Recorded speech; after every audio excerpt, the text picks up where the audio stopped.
మీరు గత 9 నెలలు టైం పాస్ చేసుకుంటూ కాలం నెట్టుకొస్తున్న విషయాన్ని కూడా ప్రజలు గమనిస్తూ ఉన్నారు. చేతనైతే మీరు ఇచ్చిన వాగ్దానాలు అమలు చేయండి. 420 అడ్డగోలు హామీలు ఏదైతే ఇచ్చినారో అమలు చేయండి. చేతనైతే మేము ఇచ్చినట్టు కరెంటు సరిగ్గా అందించండి. చేతనైతే మేము చేసినట్టు వ్యవసాయ విస్తరణలో భాగంగా, వ్యవసాయ స్థిరీకరణలో భాగంగా రైతు బంధు ఇవ్వండి. కేసీఆర్ 10,000 ఇస్తున్నాడు, నేను 15,000 ఇస్తా అని డైలాగులు కొట్టడం కాదు, చేసి చూపెట్టండి. ఇంకా 14 రోజులు మిగిలింది. ఈ వానాకాలంలో 14 రోజులు మాత్రమే మిగిలింది ఈ పంటకి.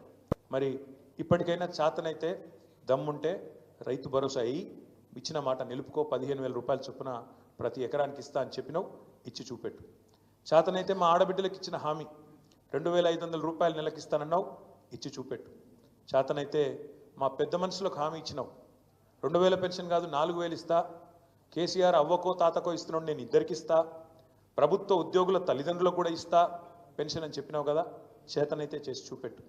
మా తమ్ముళ్ళు మా చెల్లెలు ఎదురు చూస్తూ ఉన్నారు. 2 లక్షల ఉద్యోగాలు మొదటి సంవత్సరంలో ఇస్తానని చెప్పిన అశోక్ నగర్కి పోయి అక్కడ డైలాగులు కొడుతూ పోజులు కొడుతూ రాహుల్ గాంధీ రేవంత్ రెడ్డి ఇద్దరు చెప్పిన మాట ఎప్పుడు మరి 9 నెలలు అయింది, 10వ నెలలో పడ్డది.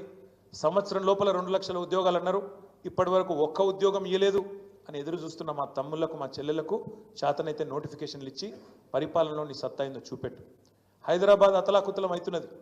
ఒకవైపు పత్రికలు రాస్తా ఉన్నాయి. ఆంధ్రజ్యోతి పత్రిక రాసింది మొన్న 28 రోజుల్లో 30 మర్డర్లు అని. ఈనాడు పత్రిక రాసింది ఈ నగరానికి ఏమైంది అని. చేతనైతే తెలివి ఉంటే శాంతి భద్రతలను అదుపులోకి తీసుకొని రా. ఇవాళ ఆంధ్రజ్యోతి పత్రిక రాసింది, అవకాశం ఉంటే చూసుకో. పోలీస్ బండ్లల్లో కనీసం డీజిల్ పోస్తలేరని రాస్తున్నారు. గోదావరి కన్లో పోలీస్ బండ్లలో డీజిల్ పోయకపోతే బండ్లు పక్కకు పెట్టినారు. పెట్రోల్ బంకులలో మేము పోయాం బిల్లు లేకపోతే 9 నెలల నుంచి అని వాళ్ళు నిరసన వ్యక్తం చేస్తూ ఉన్నారు. ఇంకోవైపు పాఠశాలల్లో చాక్ పీసులు లేవు. చాక్ పీసులు కొనేందుకు అవకాశం లేక పాఠశాలల్లో ఉపాధ్యాయులు పాఠశాలల్లో అక్కడ ఉండే పిల్లలు బాధపడుతూ ఉన్నారు. మరొక వైపు గ్రామాలలో సర్పంచులు బాధపడుతూ ఉన్నారు. మాజీ సర్పంచులు మాకు రావాల్సిన బిల్లులు సంవత్సర కాలంగా పెండింగ్లో ఉన్నాయి, వెంటనే ఇవ్వండి కొత్త సర్పంచులు వచ్చే లోపల అని వాళ్ళు బాధపడుతూ ఉన్నారు.